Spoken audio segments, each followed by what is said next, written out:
What's up, you guys? Marty Schwartz here from GuitarJams.com. Welcome back.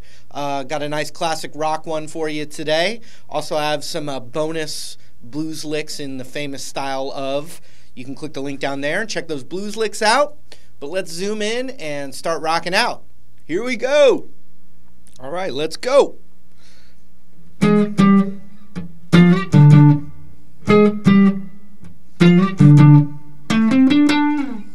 So that's the first thing I'm going to teach you. And basically, it starts with octaves, meaning they're the same note, an octave apart. So we're going to put our ring finger on the 13th fret of the G string, and then our index finger is a whole step lower on the A string, the 11th fret. And you theoretically should be able to strum the entire guitar, but only hear that note and that note. And how do you do that? Well, you do it by the index finger and the ring finger hitting their target notes, but then letting the rest of the finger mute the other strings. How do you mute the low E? The tip of my index finger is just touching it. So in some ways it's simple, in some ways it's difficult. It's not something you're going to get overnight. You just want to keep doing it, don't avoid it, and it'll get better. It'll work itself out. But so whatever note you're playing on the G string, your index finger would be a whole step lower and a string across. So we're going to go like this. So we do 13 to 12, and that would be 11 to 10. Okay, then we move that whole shape down a whole step, so that'd be 10, and that would be 8. Sorry, here we go. Then we're going to do it once, and then once a whole step up, like that. When you put it all together, if you looked at one finger, you looked at this finger, put them together, then we scoot it up a string, so now ring finger's on the 12th fret of the D, and index finger is on the 10th fret of the low E there, and we hit that twice. When you put it all together,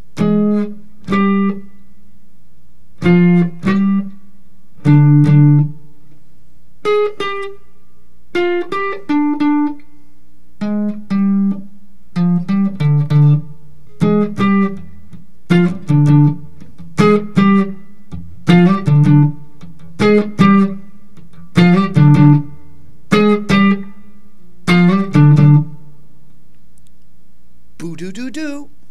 So it's just straight from the D minor pentatonic scale.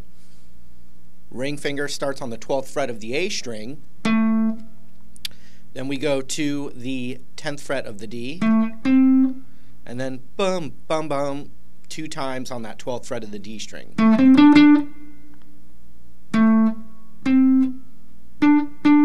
Like that. Here it is from the top.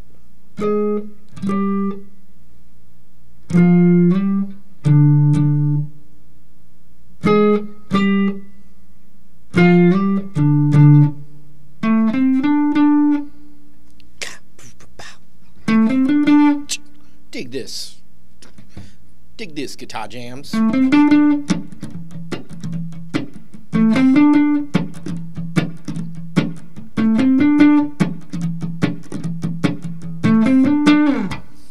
your fire. Oh, kick it off. Okay, now we need the next section.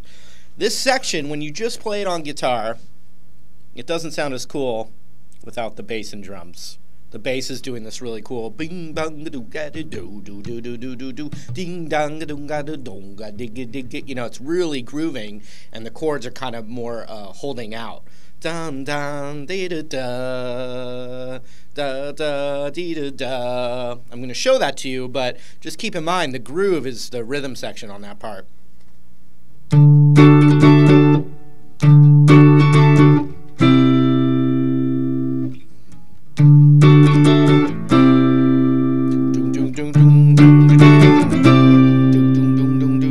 Now if I put some distortion on,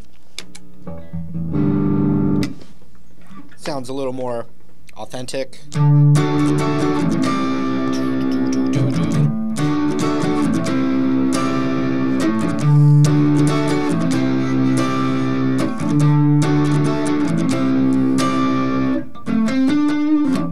So check this out. It just looks like what we normally learn as an F chord. F, whole step to G, whole step to A, whole step to B, half step to C, whole step to D. So that's a D major chord right there. Get our thumb to hit the 10th fret on the low E, which is the root, D.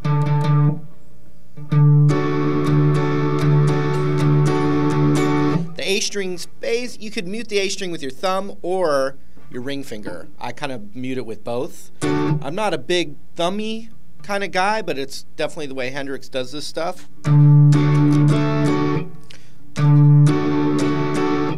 And you're holding that, and you're just going to add your pinky up to the 12th fret of the high E, and this would become D9.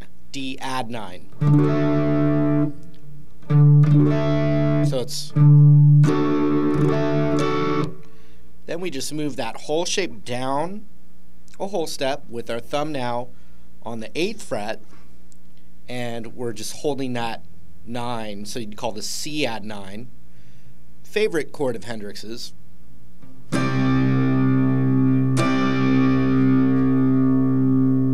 And you let that one ring out. So this one's like, and then this one's like that.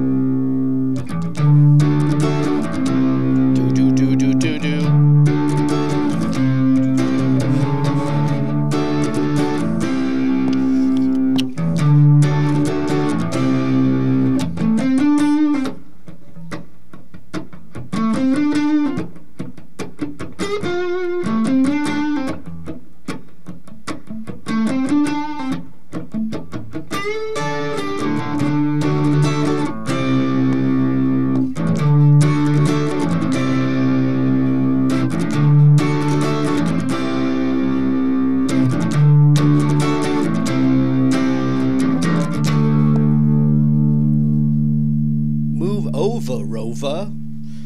So we've got a D power chord taking over. You know, 10th fret, 12th fret. D5, D power chord. So we got 2, 3, do, do, do, do, do, whole step down, do, do, do, do, do, do. Then we go to the 5th fret, A power chord. 2, 3, 4, 1, 2, 3, 4. Then we go up, back up to the one right before it, so that's the 8th fret. Okay, so that's a little bridge before the solo. Now the solo is interesting. It's doing the same thing as the chorus, but up a whole step, so it starts on the E now.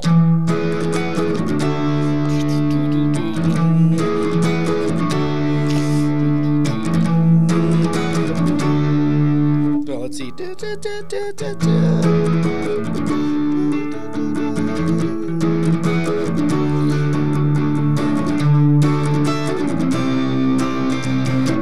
So I mean, it's doing the same thing up a whole step and then back down for the solos, but it's really more the bass doing it. And there's just some cool stuff that's kind of in the E pentatonic for that beginning solo part. You can do something like this. You're going to bend up that 15th fret and back down. He's doing lots of that.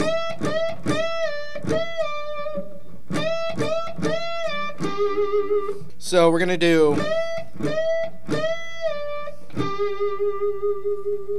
So we're doing this bend on the B string, and then we're rolling over to the 12th on the G. And then the same thing. And I'm doing like a hammer-on pull-off between the 15 and the 12 on the B. And it's just messing with stuff like that.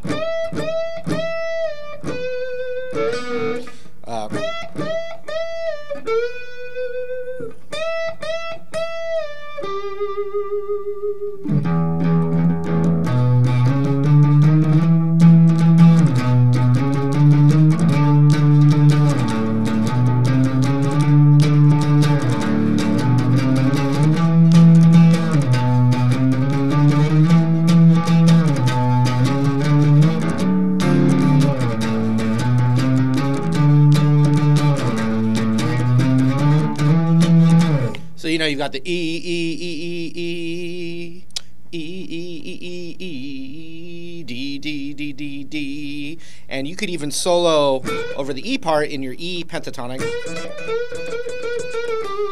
and then down.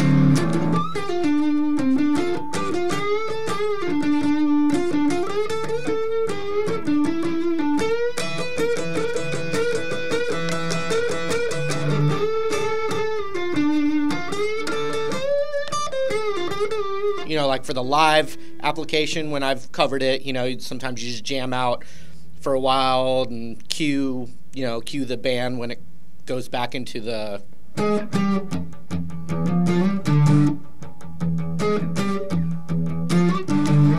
you know, that kind of thing. So lots of just pentatonic stuff that's going on there between the E and the D. All right, let me play the whole thing from the top.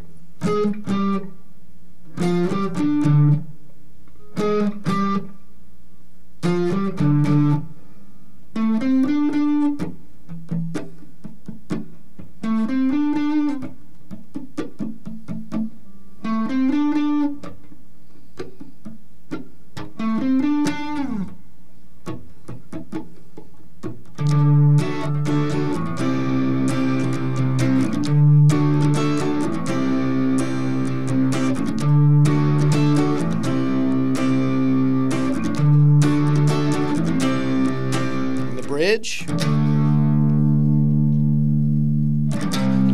down a whole step, then the 5th fret, back up, and then we're going to be doing licks over E,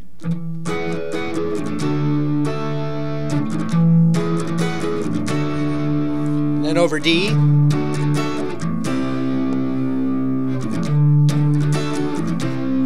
so forth and so on.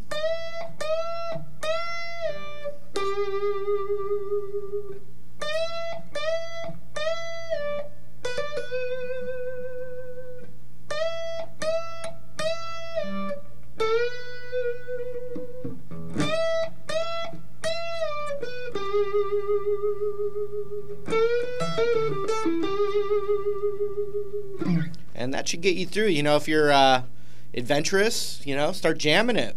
All right, hope that helped you. Remember, I've got some bonus blues licks that can go right along with this tune right down there. Thanks for hanging out with me, and I hope to see you in another lesson real soon. Take care.